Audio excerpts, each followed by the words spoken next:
This is Focus on Your Health. It's brought to you by Kingman Regional Medical Center in historic Kingman, Arizona. I'm T.G. Lafredo, and this week I'm coming to you from KRMC's Wallapai campus. Every week on the program, I get to bring you stories of health and wellness and medicine here from KRMC and the community it serves, and sometimes it's my honor and privilege to speak with KRMC patients, those who have had experiences here that they want to share with the community. That's the case today. My guests are Phil and Kim Koska. They are husband and wife.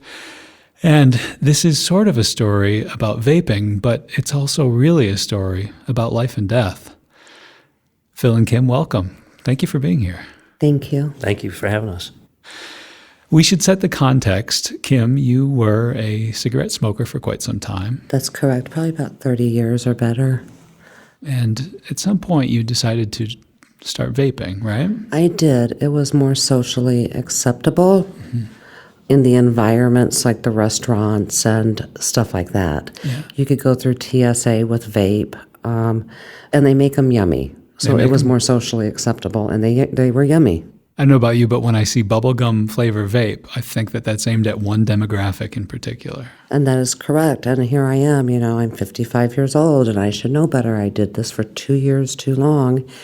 And they make them cheesecake flavor, blueberry, Fruit Loops, cotton candy, Bubblicious. And yeah, I fell victim, and I'm an adult. Some people get away with vaping. They get away with smoking for a while. It catches up with them. Vaping turned out to be really bad for you. When did you first start to notice some of the effects of that? I don't think I was actually aware of it. It would have been March 3rd.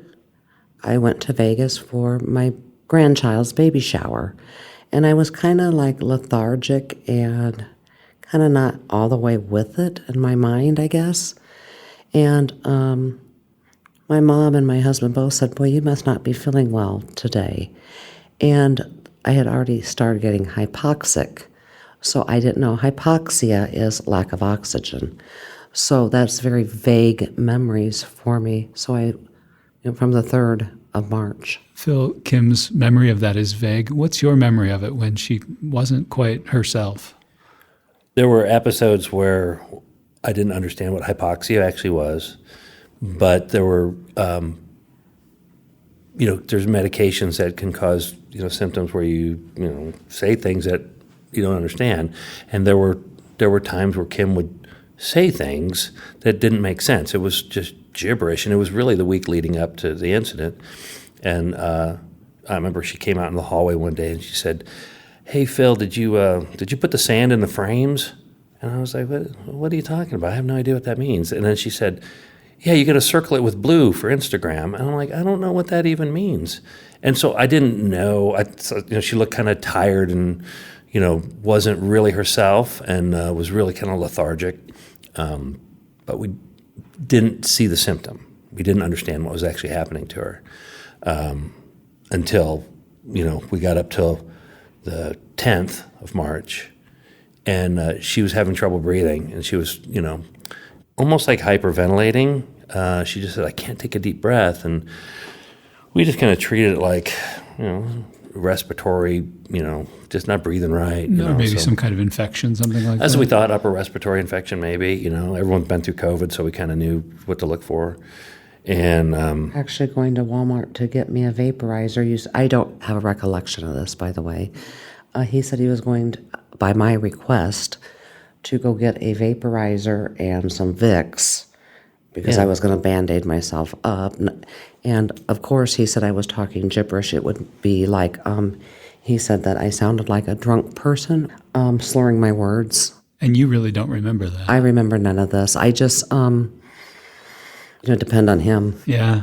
And so that night of the 10th, you went to Walmart? Yeah, I went up to Walmart, and, it was raining that night, so it was about 7 o'clock at night, and I drove up there, got the vaporizer, came home, put her in bed, and she was still kind of breathing funny, and I said, well, maybe this will help, So she laid down, and I could hear her breathing, and it was labored, but I thought, maybe the Vicks vapor will, kind of break it loose a little bit. So I let her go to bed, and I stayed up, and which is unusual for me. Usually I'll crash out, and so I kind of stayed up till it was probably like 2 o'clock in the morning. And I went to bed, and I could still hear her breathing, and, she was really labored breathing.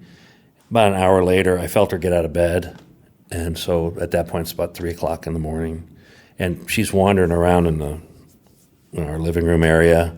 She has no idea what she's doing, but I hear her kind of walking around, and nothing out of her mouth was making any sense. I heard one word, and she just said hot. And she was just profusely sweating. And I was like, I don't know what's going on. Are you okay? And she just says hot. And so I'm seeing her sweat, and she's got like a towel on her head. She's trying to cool off. And then she went and laid down on the bed, and I said, something's not right. Are you having a stroke or something? I had no idea what was going on. I'm like, I'm taking you to the hospital. And so I got her, dressed, and get her in the car and pull out, and her head's kind of nodding off, and I'm thinking, is she going to sleep or whatever? And I kept telling her, baby, you got to stay awake. You got to stay awake, So I get out to Stockton Hill, right around Northern, right where the light is. She just slumped forward in the seat and just Died.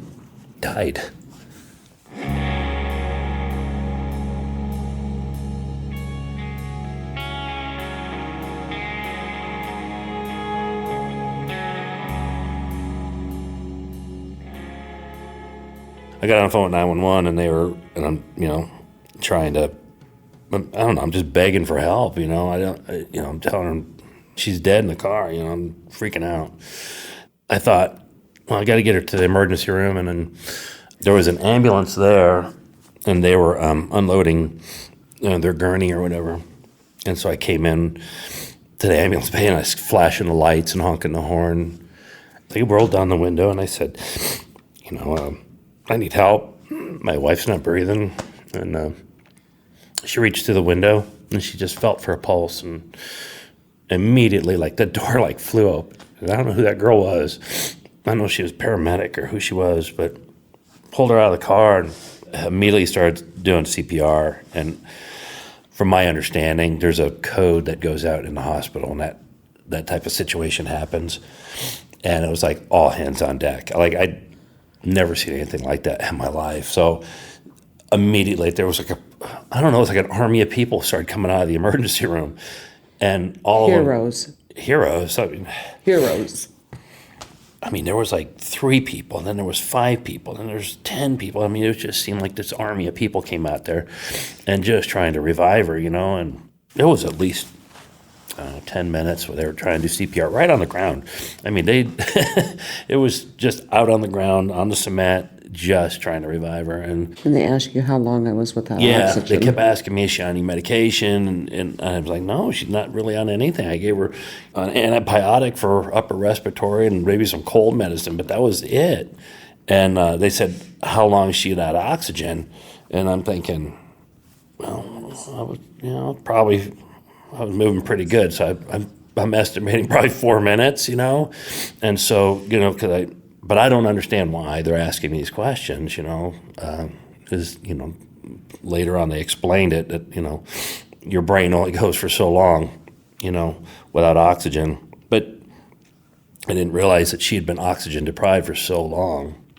When I was in the emergency room, they take you to what's called the quiet room, because it makes it easier to not see what they're going to be doing. I can't even imagine, what they were putting her through. But so I'm sitting in a room just, by myself, just wondering, what the heck is going on? How is this even happening? And there was a couple nurses that came in, and they kind of console you a little bit because, they try to calm your nerves a little bit. So when they finally came in, and I don't know what the doctor's name was. I can't remember his name. He came in and he said, well, she's really not out of the woods. And I said, what do you mean? And he said, her lungs are in really bad shape. And I was like, from what? I don't understand what's happening. They're preparing you for the worst. They didn't know what was causing it at that point. They sent Kim in for a CT of her lungs, and then Dr. Charon put it up on the TV there. They have a big monitor up in the ICU. And she said, okay, so normal lung tissue on a CT appears black or dark. and Kim's were completely white. And I was like, I don't understand. What is that? And then she asked me, does she vape? And I said, yeah, she vapes. And she knew immediately that was part of the problem. It had been like coating her lungs, like the inside of her lungs were being... The way I like to describe it, if you think of going to a fair or a circus, you get a candy apple. Inside those vapes, they make them yummy, like I said, candy.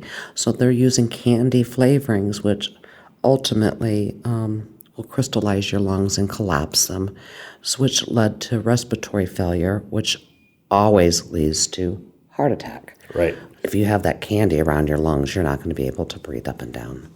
Dr. Charon, she said that she's on 100% life support at this point. Like, she's not even breathing on her own. The machine's doing all the work because her lungs had just stopped. And so she said she went into respiratory arrest and then cardiac arrest. She basically suffocated very slowly, and then the organs just started to shut down. Dr. Charon said they were going to wash her lungs.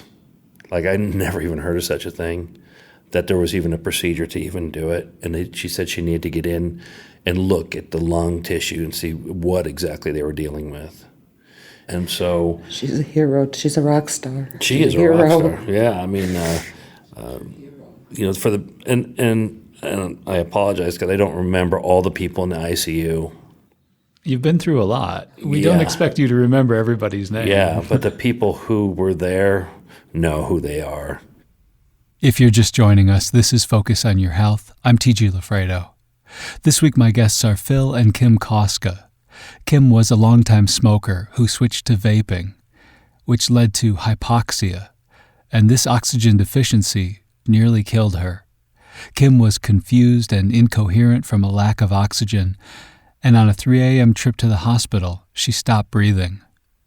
EMTs and the team at Kingman Regional Medical Center were able to save her life.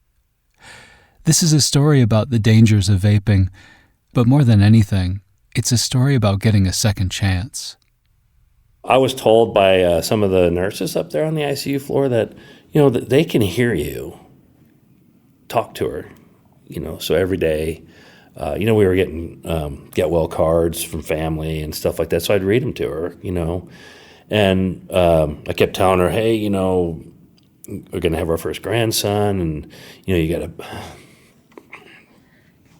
to pull it together. I said, you got to be here for that, I'm not doing this by myself, And so every day I kept telling her, wake up, open your eyes, I'm right here, And they do hear you, because later on we found out that she was having nightmares after she got out of the hospital. They call it post-ICU PTSD.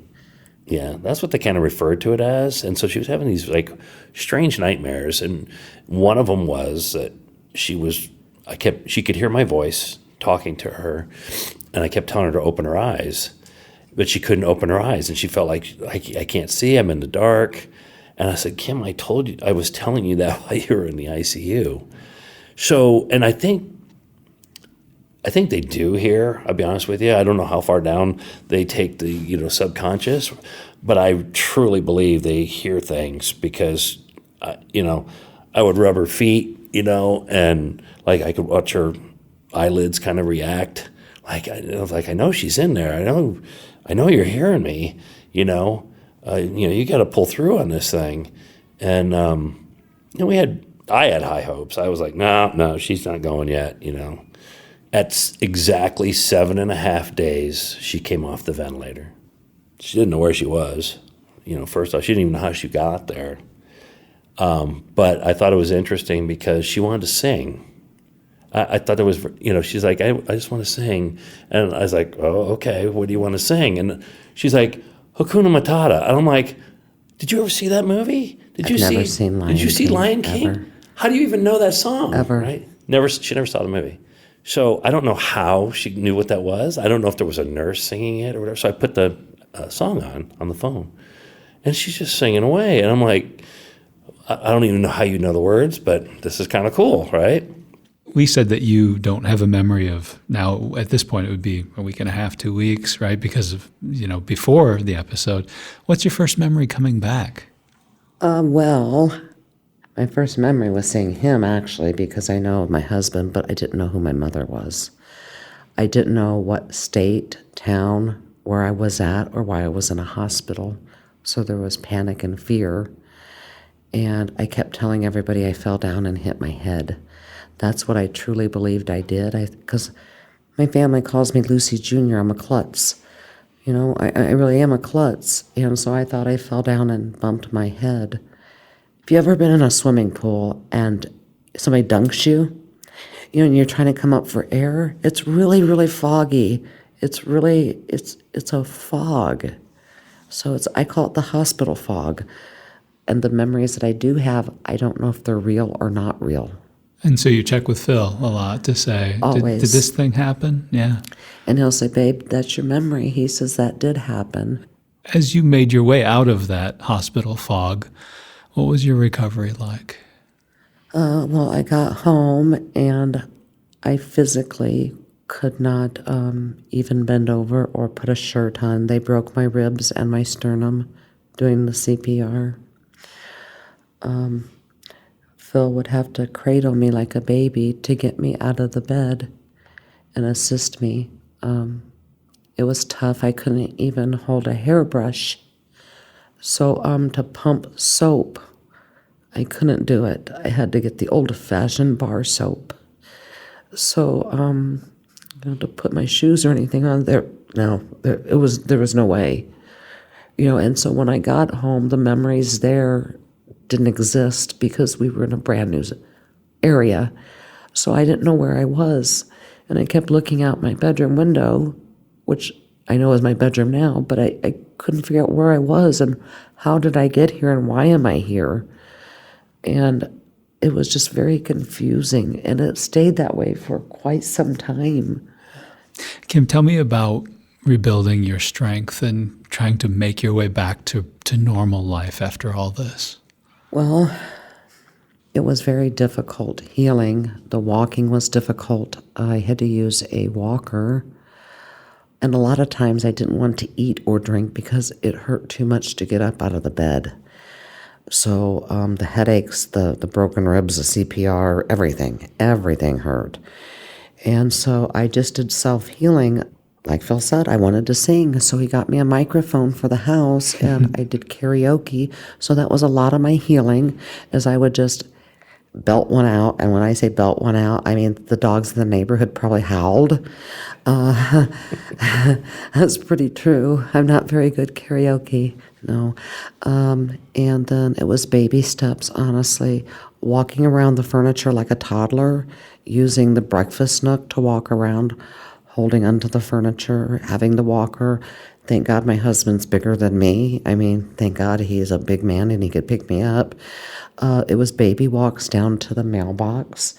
It all became and the more you do, yes, it hurts. It hurts like hell. But if you don't do these steps, you can't heal either. I couldn't even lift a Coke bottle. I couldn't twist off a lid. I mean, feeding myself was challenging. So all those things on a daily basis, those were actually accomplishments. When I could hold my own spoon or brush my own hair or take my own shower, or lift my shirt off by myself. Words were very hard for me to pronounce. I had a lot of speech therapy on my own by doing the microphone singing, because I was stuttering a lot. And when the doctor told me 2 years, and I said, I will show you, doctor. See, it is not going to be 2 years. I said, I will show you. I put that walker aside and I started walking. I'll tell you a little secret, pardon the interruption, but I know from speaking with doctors and physical therapists, they love when a patient says, I'm going to stick it to you. I'm going to show you. Oh, and I did. They love that. Oh, let me tell you. Yeah, and yeah. I pushed myself further and further. And, well, I kind of got scolded a little bit from the doctor. He said, and what are you doing? I said, using the Thigh Master for my chest so I can get my chest the bones to heal better. He says, Kim. And then that's when Phil says, please don't ever tell my wife that, she won't get better for 2 years, or it's going to take her this much time, because it's not going to. And Phil has to deal with it too. Yes. I know you said that when you were in the hospital, you have very few memories of that period, or just like foggy memories. But at some point you got to meet up again with the people, or some of the people who took care of you. Can you tell me about that? Yes, it was beautiful. The hospital was really, really great to me. And again, like Phil said, my memory is really bad, the short term. I know the one lady was Adrian. She helped me around. And Dr. Lund from the Mayo Clinic. He was my attending physician up in the ICU with Dr. Charon. And he just hugged me, and they all the nurses. And I don't even remember them, because obviously I couldn't. And they just hugged me, and it was tearful. I mean, they read our review on Yelp, and everybody got so emotional in that hallway. Even Dr. Lund, I mean, what a miracle. I mean, they told me, I don't know. To me, nothing happened. I didn't die. Nothing happened. I just woke up in a hospital. That's it. So nothing happened. But those doctors, they're amazing. I don't know how else to even tell them thank you.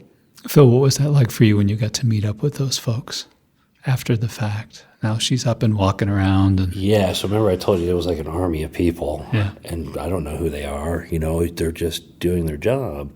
And I thought, kind of a thankless job. They don't get to hear from people like us after everything happens. They see patients and they send them home and they get better, and they never come back and say thank you, And to meet some of those folks, and I even told them, I said, we want you to be recognized for what you do, And so to meet all those people was an emotional experience. I'm not gonna lie. For everybody. It was super emotional. Everybody. Yeah, and these folks, they're clearly trained very well. I'm fortunate because my wife survived. well, I have to say, I'm listening to this story and I've been thinking, you are the 1%, right? And in many Yes. respects, this conversation shouldn't be happening. So you beat the odds. And in the moment that we have left, I want to ask you, what do you do with this this second chance, this new opportunity? It's like, you emerged from that coma and life is new again. What do you do with that? Life What do you is make new. of that? I know this life is precious, and it's not promised to anybody. Tomorrow's not promised to anybody on any day. And I know that I'm trying to get a better regiment down now that I'm able to walk better. I want to just grow old with my husband and my grandbaby. I'm just thankful for my life. And I'm thankful for all those doctors and nurses, and they're heroes. They're absolute heroes. And I'm just fortunate enough that nobody should go through what I went through. But I was fortunate that it happened in Kingman at that exact time, at that exact hospital, with those exact people. I believe that those stars lined up that night for a reason, to have all those people that time, because he says, I should have taken you earlier. I said, nope. We had the people that was supposed to be on duty at that time.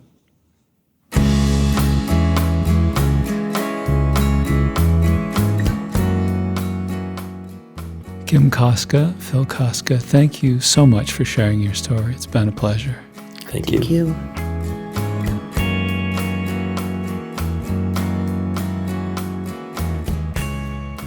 And that is the program. That's Focus on Your Health. I'm T.G. Lafredo. Thank you for listening. Stay healthy, and we'll catch you next time.